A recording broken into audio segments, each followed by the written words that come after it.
Hi everyone and welcome back to Final Fantasy XIV, where last time we took a tour of Limsa Lominsa thanks to Baderon giving us some places to go. And today, we need to go ahead and join the Arcanist Guild officially, one of the two main reasons Satora came here to Limsa Lominsa. And in doing so, we will become stronger and more capable of taking on more complicated and dangerous work. So, actually fit to go out into the field and do some work. Murray, I believe you're the one I talked to join the guild. Well, have you decided to enroll in our guild, or are you now intimidated by the thought of excessive thinking? Murray wishes to reaffirm your desire to join the Arcanist Guild. Your sound judgment is to be commended. Now, standard practice dictates that I introduce you to our guildmaster that you might convey your intentions in person. Due to extraordinary circumstances, however, he is unreachable at present. Instead, you may speak with Mistress Thubergheim. She has shouldered full responsibility for the guild's leadership in the interim. You'll find her just over there by the bookshelves. You needn't be shy, though her mind is sharp and critical, her manner is always most welcoming. Alright, let's go speak to Thubergheim, acting guildmaster.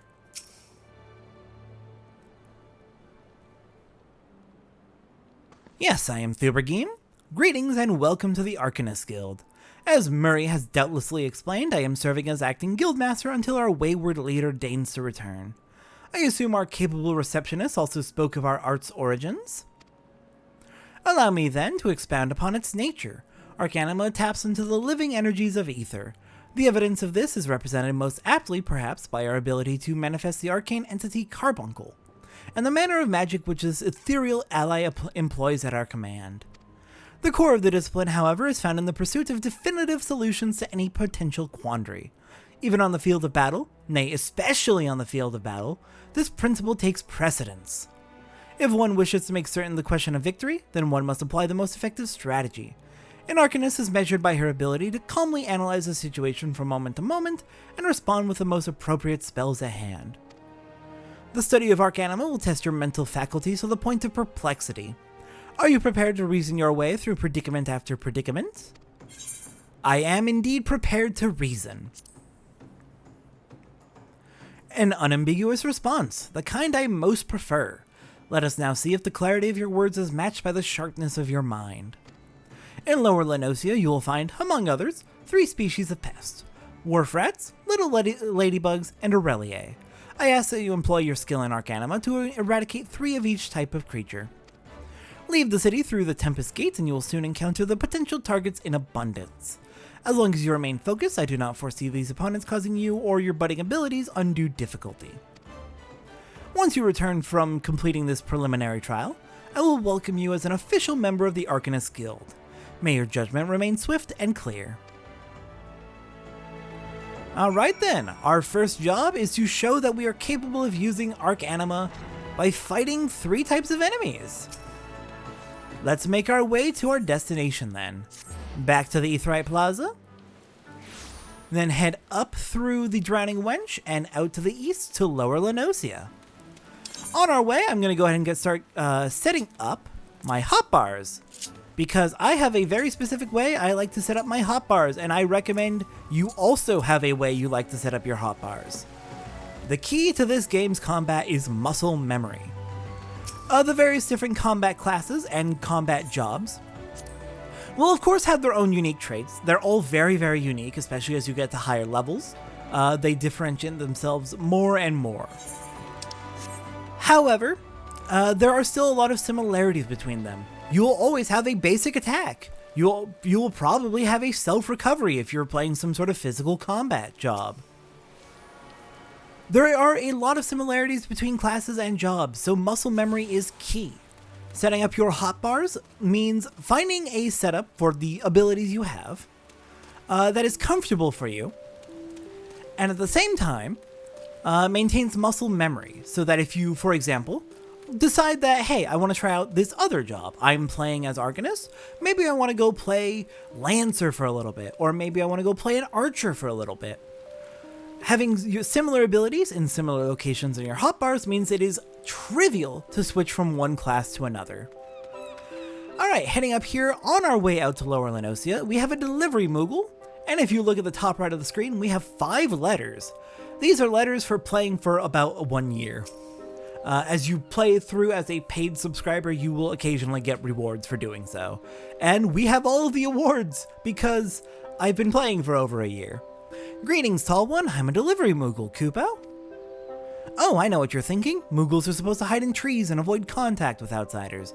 Why ever would they agree to carry about letters? Why indeed, if I had my way, I'd be curled up under the canopy of a nice oak dreaming about some beautiful mooglet with a rainbow-colored pom-pom, Kupo. But no, the moon had to go and drop from the sky, causing all of that terrible commotion. Aetherites were shattered and link pearls rendered useless. For moons, the poor wingless people of Eorzea had no way of communicating with each other, beyond screaming at the top of their lungs, which no one really approved of, Kupo. That is, until the little horn ones asked us to assist them by delivering messages. At first we were wary of showing ourselves, worried that one of you might catch and skin us like you do every other forest fairy. But once we saw how much we were appreciated, we knew we'd found our new calling. And I personally promised to try and not read any along the way, Kupo. Look what we have here! 5 new letters have arrived just for you, Kupo. Alright, Moogle Delivery Service is the mailing system in this game. The Moogle Delivery Service can be accessed by speaking with one of the many delivery Moogles stationed throughout Eorzea, or by clicking on a Moogle letterbox. The service can be used to send messages, items, and guild to anyone on your friends list. Pressing the New button located on the upper right hand corner of the Moogle Delivery Service window will open the letter editor. In addition to composing your message, this interface can be used to specify a recipient, as well as attach guild and items. So you can send letters out to any of your friends, sending them gifts as well. I believe contact with Game Masters is also done through the Moogle Delivery Service, though I haven't had to contact the Game Master yet, so don't quote me on that. Alright, our rewards for playing various amounts of time of this game. We get a costume to dress up as Cloud Strife. And 3 tutorials to go with it. Since the armory system in Final Fantasy XIV allows you to change your class or job simply by changing the weapon or tool in your main hand, we will be getting into this later at level 10. But once we hit level 10, we can play as any combat class or job we wish. We can switch at any time. We are not locked to what we started as. It is recommended that you always have several sets of gear on hand. However, gear can take up a tremendous amount of space in one's inventory, which is why all adventurers carry an armory chest. All gear purchased, crafted, or found is automatically stored in this chest, leaving your inventory free to fill with other items such as potions, crafting materials, and food. Gear in your armory chest is categorized and sorted by type and can be equipped or discarded directly from the chest interface. The armory chest can be accessed at any time by selecting character from the main menu, followed by armory chest. You have obtained an untradeable item. This item is yours and yours alone and cannot be traded or sold. You have obtained a unique item. As this item is special, you can never possess more than one at a time. Why, thank you. Alright, no more tutorials, please? Now that we have the Cloud Strife costume, we also have Wild Rose equipment. I don't know what character this is for. This might actually be unique to Final Fantasy XIV, but it's probably a reference to another game. If anyone knows what the reference is, let me know. We also get Tantalus gear. I am pretty sure this is a reference to another Final Fantasy game. I don't know which game it's a reference to. Let me know in the comments. We also have Leonhardt clothes. We can dress up as the main character, I believe, from Final Fantasy VIII. I have not played Final Fantasy VIII, don't quote me on that. And finally, for pre-ordering Endwalker, because yes, I did that. It's a very good game.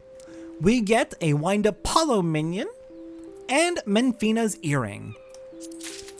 Minions!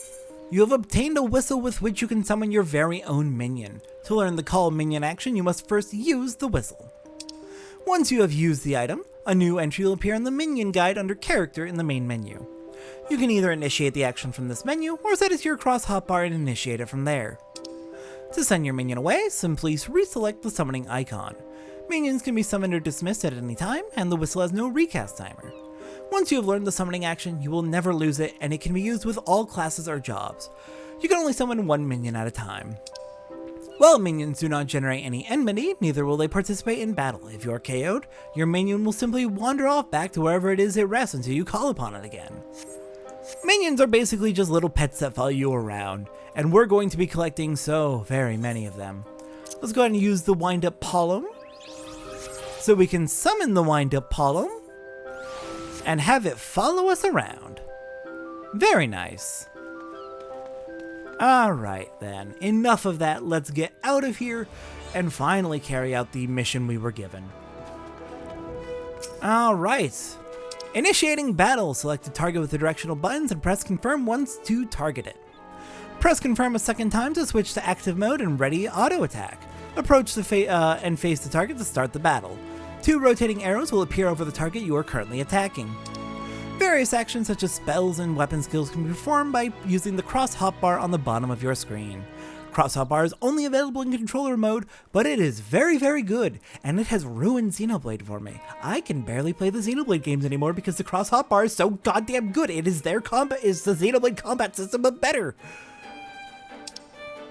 The action set to your cross hotbar can be initiated via the corresponding button combination, which consists of holding one of the L2 and R2 buttons, and pressing one of the directional or face buttons.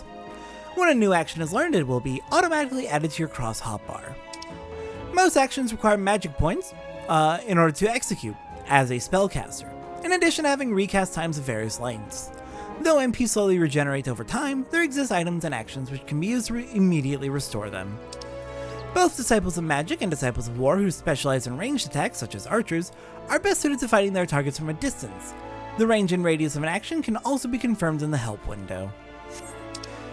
And achievements! I swear these tutorials will be gone soon enough. There's just starting the game, so there's a lot.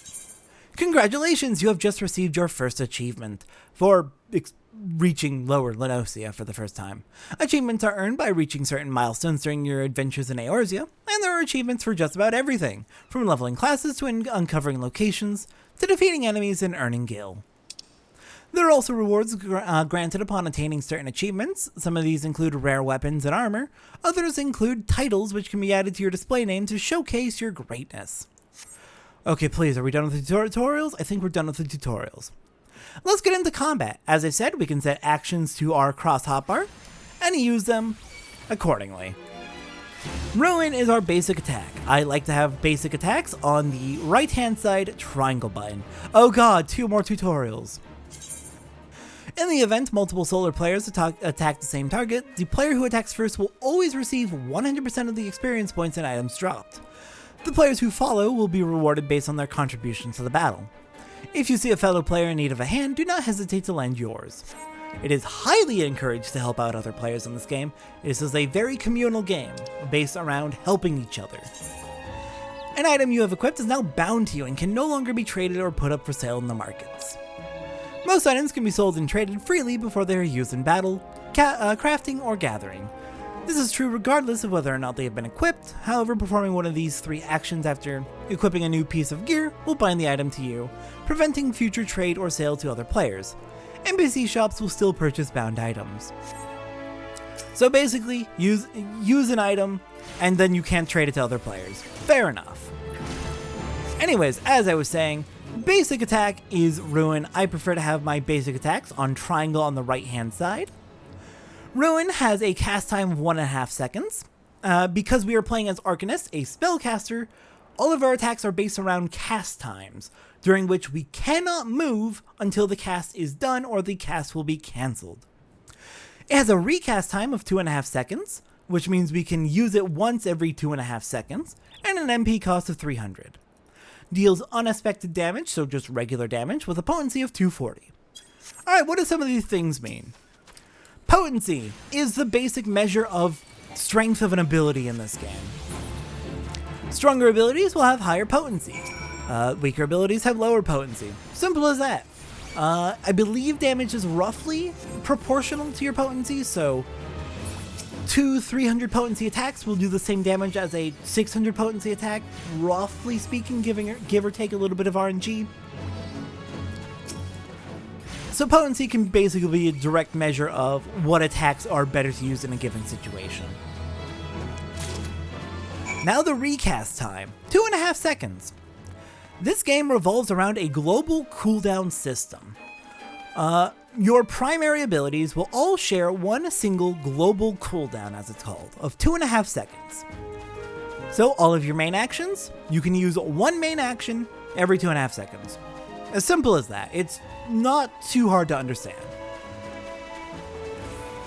As we go through and learn more actions, we'll be starting to get a lot more of those primary actions, and we'll start to be finding that there are different situations in which we'll want to use different actions. We'll be going over those as we get to it, and as the combat system gets more complex.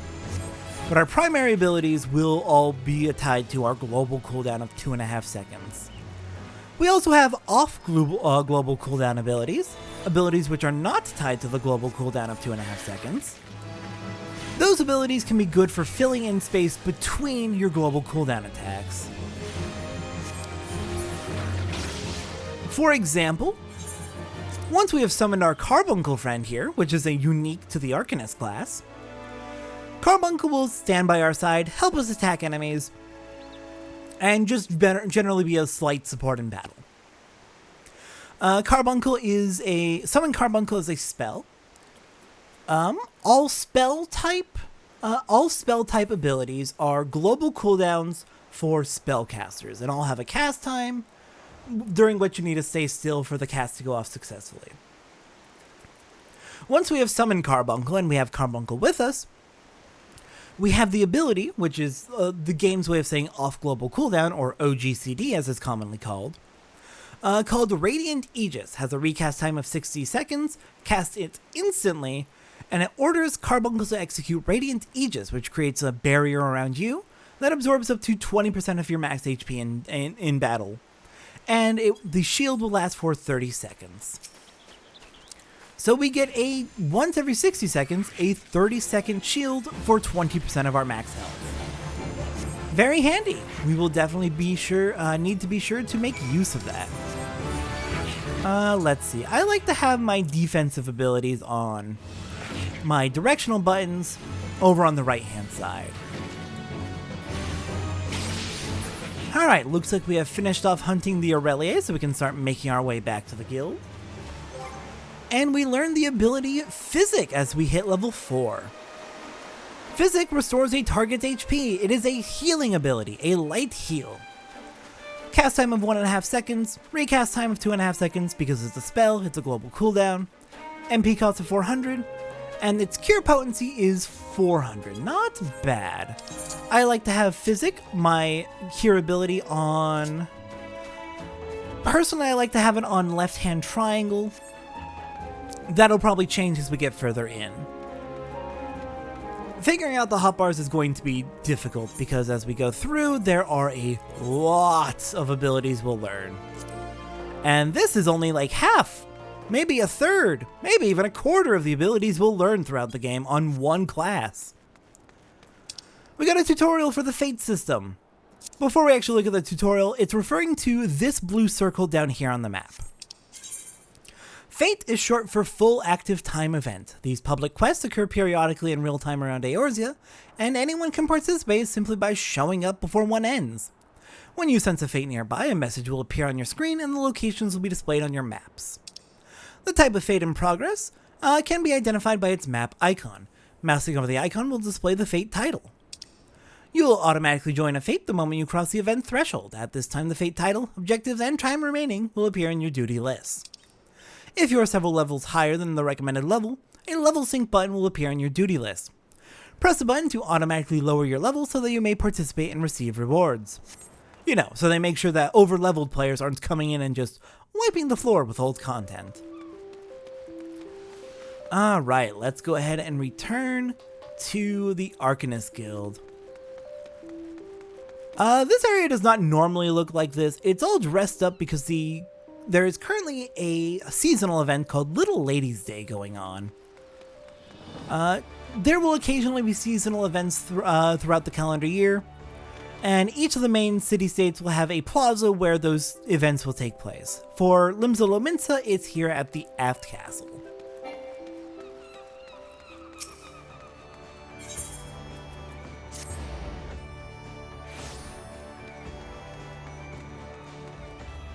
Alright then.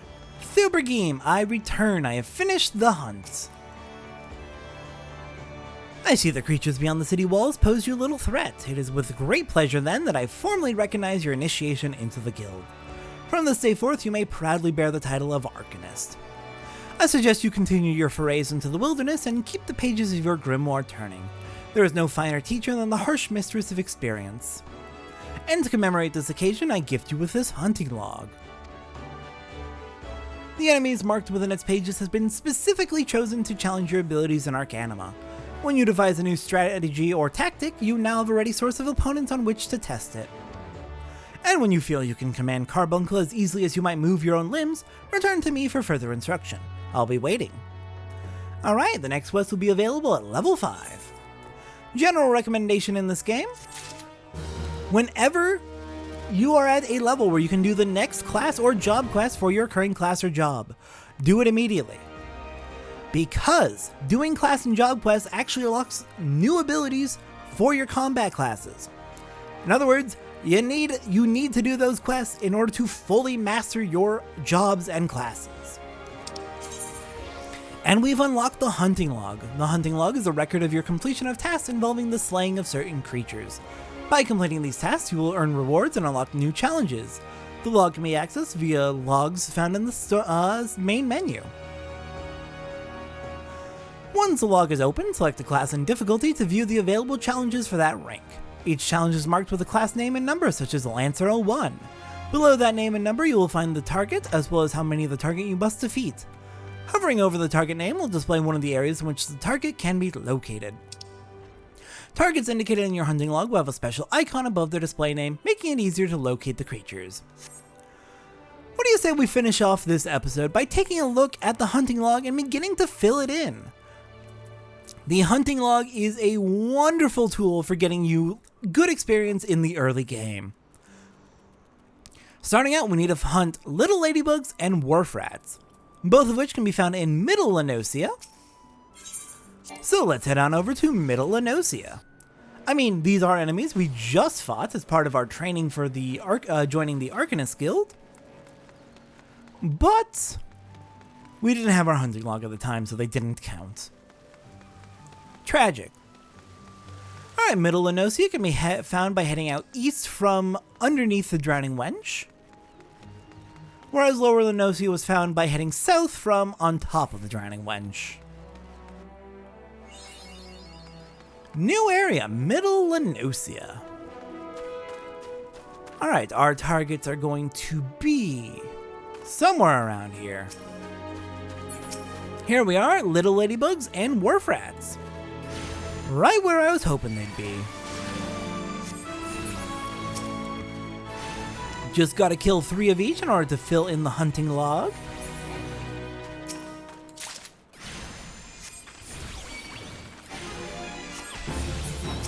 Also, a fun fact about casting in this game. Not just casting spells, but any use of abilities in combat. When you are fighting enemies, you may find that you know what ability you want to use next, and you want to be able to cast it as soon as possible. The faster you cast your abilities, the more damage you do.